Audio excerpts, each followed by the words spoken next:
Jürgen, first of all, what you're hearing about the extent of Mo Salah's injury, any chance that he could even come back early? Or? We don't know anything about him. I spoke last night with him, and how it is with his injuries, you need further assessment. That's what they are doing now. And then we will know more. Of course, it was, in that moment, a shock. Oh my God. What's it? Couldn't see that it was like hit by something like this high intense and then going down. You have these kind of hamstring injuries different way, but he still felt it, and we all know how rarely Mo goes off or needs to go off, and so there's definitely something, and we will see. But I have not more information right now. It's not a situation where you have to send your medical staff over?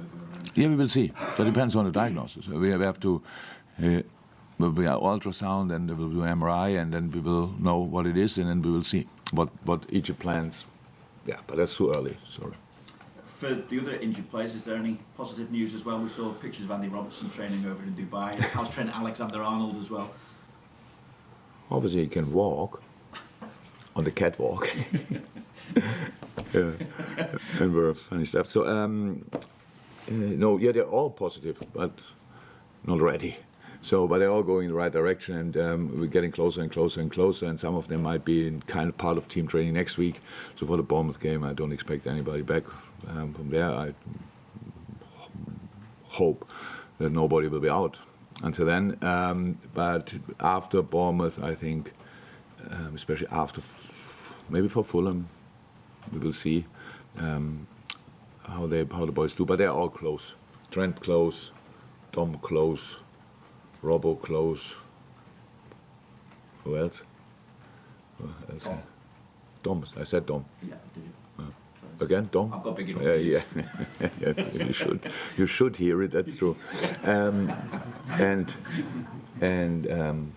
it's all going in the right direction. That's all positive. But for the weekend's game, no. It's probably a measure of how well the squad has done, the fact that you've got the opportunity to go 5 points clear, even considering all the injuries that you've had as well. But it sounds relatively simple to say you can go 5 points clear, but it's a bit more difficult than that against the side that's won 7 of the last 9 in all competitions, only lost 1 in that time to Spurs. And that was a tricky game for Spurs. Yeah, they're good. And it's just kind of, when you don't play them at the weekend, I really have time to admire that, what he's doing there. So it was obviously a really difficult start for him at Bournemouth with the manager change and all these kind of things, which I didn't know a lot about him, about a colleague. And then they start the season. Obviously the results, if you don't have a proper look at Bournemouth, it can happen. But they turned it around. Wow. That's real coaching, I have to say, and he found a way to set this team up, and they have a really good mix. They play football, they find direction in the right moments. They use Tom Solanke in a sensational way. The support he gets from the center, from the wings, the way they defend, really good, really compact. So that's proper. That will be a difficult game, definitely. But I don't think they are now preparing the game against us and think, thank God Liverpool is coming, because we feel good as well. And I want us to show that as well. So we are ready for tough games. It's Premier League. Can't remember the last match day when it was not tough, probably because it never happened. And so no problem with that, but they have my respect, definitely. Thank you. Welcome. Morning, Jürgen. Hi. You mentioned Solanke there. He's having a great season. I wonder what you make of his development as a Premier League goal scorer after he obviously struggled for. No, I'm so happy for Don, because when we signed him, we were all so excited about the talent he is, and he has so much potential, or had so much potential when he came here. But then it's Liverpool, and then we had other good strikers as well, and he had played games and everything. Was probably not at that time not the most clinical yet, but he was. The talent was obvious, and then made, how it is sometimes, made the absolute right decision to go to Bournemouth, went there through all different stages, and last year already scored enough goals, and now he's obviously up there with the greatest, and that's absolutely, I'm so happy for him, because a wonderful kid and a real talent and a really good player, and yeah, he did it. He went the hard way. Just trying here, realizing maybe a bit too early, and then going to Bournemouth and do it all the way is really cool. You've had quite a significant improvement in away results this season compared to last season. But you've conceded the first goal quite often in these games. Is that something though that Be planned. Specifically looked at to address? Is there anything that you do about it? No. I actually don't like to talk too much about negative things if it's not necessary. So, like, let's turn it around. Start in our mind with being 1-0 down, then we don't have to concede it, really. So, I don't know how that works. No, I wish we wouldn't, to be honest. But it happened. It was all for different reasons and different situations. And in the end, we play 95, 98 minutes, sometimes 100. And the result we have then is the most important. And reacting on the things that happen in a game, because it must not always lead to a goal, but it can be a good spell of the opponent, a better start of the opponent. They are more aggressive, they are more this, more that, and then you have still to turn it around so that you cannot see it on a score sheet, but it's still something you have to do. And so the difference is not that big, actually. But playing convincingly 90 odd minutes away from home is definitely something we want to do, no doubt about that. And now we go to a place where that in particular will be pretty difficult, because they just have their own idea and are in a really good moment. And that's why we play better a really good football game. Mike? Jürgen, real signs over the past few games of Luis Diaz finding his form again. I know he's had a tough time injury-wise and personal difficulties as well. What do you think's enabled him to get back to something like his best? And there's also the potential in the absence of Mo Salah to maybe use him on the right-hand side. He's mainly been employed coming in off the left. You might all have forgotten, but in the past, this maybe the best front three this club had for a long, long time, with Sadio Mane, Bobby Firmino, and Mo Salah. How often we were sitting here discussing about the little crisis and little dip in form and stuff like this of one of the three. Now he's not, and others stepped in, and we discussed it, but it never really had that massive impact. So in these times, we let them just be, because the players, I don't have, if Lucha is not playing great, I don't have to tell him, by the way, Lucha was not great. He knows that before I know it.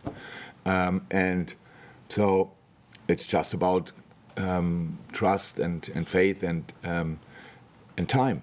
And there was no doubt about that that he will be back, definitely. And yes, that's for us very important, absolutely. But it's how it is. So in general, we were not struggling in creating, and not really struggling in scoring. You can say you could have scored here more or there, but in other situations we were lucky when we scored, so we should have been denied in these moments. It's how it is. It's a general trust and faith what we have in the boys, and that's how we live it. And that's why they can have a spell where for 2, 3, 4 weeks maybe, after the most challenging time of his life, where nobody is prepared for, and he's back. That's good and pretty helpful. You can see it in each training session. It's different. I spoke here and probably here when he came here. It was really, never saw something like that. He cannot not smile when he's on the ball. There was a beginning like that, and there was a few weeks where I missed that a little bit. The smile is back, so that's really good. How impressed have you been recently with the form of Ibrahima Konate? And in particular, you look at games like the Arsenal match where he was absolutely monstrous at the back. True. Not too impressed, to be honest. It's just what I expect from him, because that's what he is able to do. I thought our last line in particular did really well, on all positions. Joel Kwanzaa did exceptionally well. Virgil is plays a great season. Joe Gomez. So it's really, that's all. But you cannot. We are in this moment in time. We're for top of the table. So how can you get there if the boys are not performing on a pretty high level? So, but for us, it's essential. All the numbers you have over a season, most of them you can kind of ignore or forget. The number of goals conceded, you never can ignore. So that's all about. And of course, that's not Ibu Konate, Virgil van Dijk, Roy Quansah, Joe Gomez, Joel Matip, or whatever. That's the whole team. And this is the thing we have to keep in our mind. That everything starts with a top defense and a top defensive idea and a common defensive idea. And from that, if that's good or really good or super good, then you can start playing football and think about that. But without stability, you shouldn't even try. Carl. Hi, Jürgen. Hi. You've not had a huge break from football, but how beneficial was it just to get away from the intensity of all that day in, day out stuff? Was top. Today's the third session already since we are back, so you could see everybody was really important to everybody, for everybody. Only from my personal point of view, had 4 days, perfect. Absolutely, nobody wanted to have 3-4 weeks. We are in the middle of a season. We love what happened so far. We are looking forward to what's coming up. But these 4 days were just top class. And but now we are the third day in training again, and you can see the boys, as much as they like going on holiday, the thing they like the most is actually playing football, and that's really cool to see. And then the weather was good. It was freezing cold, obviously, but it was really nice going outside, blue sky, even when it's freezing. It was exactly like it should be. And that's now. We have had a break, and now we can go for the rest of the season. Any more for you? James? Jürgen, just wondered if you've spoken to Jordan at all and what you make of his move to Ajax. No, I didn't speak to him after that. But I'm happy for him, because it looks like he's happy, and that's the most important thing to me. And I think it's absolutely... From time to time I forget that I actually don't read these kind of stories, but when it's not about us directly, so I read a little bit, and people are really critical with Hendo about the move. First there, then now coming back and all these kind of things. I don't know how we dare always judging these kind of things, all of us. What's about? We have one life and we have to make decisions, and sometimes our decisions are perfect in the first place, and sometimes that feels different after you made them. So he was there, and it's 100% interesting experience. I spoke to him. 99% of what football-wise what happened there was absolutely fine. It's a start of something, and it's not like it is here. Imagine it would be immediately like that. Many things to develop in the future, but never really critical or saying, that's not possible, that's not there or whatever. But then he thought it's better for him and the family to come back to Europe, and now he's here, and he found with Ajax Amsterdam a sensational club. A sensational club in a difficult moment, who can need, for sure. Ajax always played the best football when they combined their real talent, what's always there, with some experience, and that's obviously now rather the job of Hendo, being part of that experience group. And then you can go there, and from fifth place in Holland, you can make steps and in the table, and it's all positive, and it's an experience. And only in England the people think it's why do they go abroad and stuff like this. All other countries want to come to England, so it's as beautiful this country is lesser the reason. It's just they want to make international experience, stuff like this. It was for me the same. And now he's going to Holland, where he can enjoy his football definitely again, where the family will feel wonderful, because the city is absolutely outstanding. And I'm very happy for him, and I will definitely talk to him. But so far, in these few days now, I thought he has something more important, a few things to do, which are more important. Last one here. Jürgen, guten Tag. You're a master at integrating young players into the first team. Just how proud are you of Joel Quansah, especially after the clean sheets at Burnley and at Arsenal? These clean sheets, they're good, absolutely, but it's the performance. Joel is played an absolutely outstanding preseason. So Joel is one of these players where people knew that he's a real talent, but his real face he only showed in a moment when he really was close to when he got close to the first team, and since then he played only good games in preseason. Each game was good. When he came on against Newcastle, was outstanding in a really difficult game.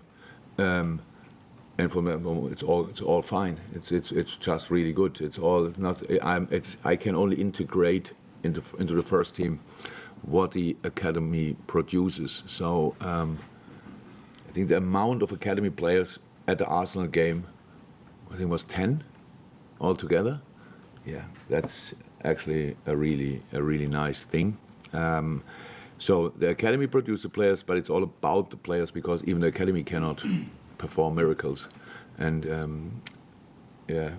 make wonderful art out of a piece of wood. So there must be some talent, and I love that when these boys, there must not be Scousers, but when it's on top of that, a Scouser, it's even more fun. But obviously we have players from different areas here in the region, so that will not be the ticket into the first team, but it's cool. And I think what helps the most is the kind of the rise of Trent, Curtis, now Jarrell. That's what drives young players to see it's possible in a top team in the Premier League or maybe in the world to get into. And yeah, it's good. We are really happy about that, but obviously we needed it as well. So that's clear. Thank you. Thank you. Welcome. Thank you.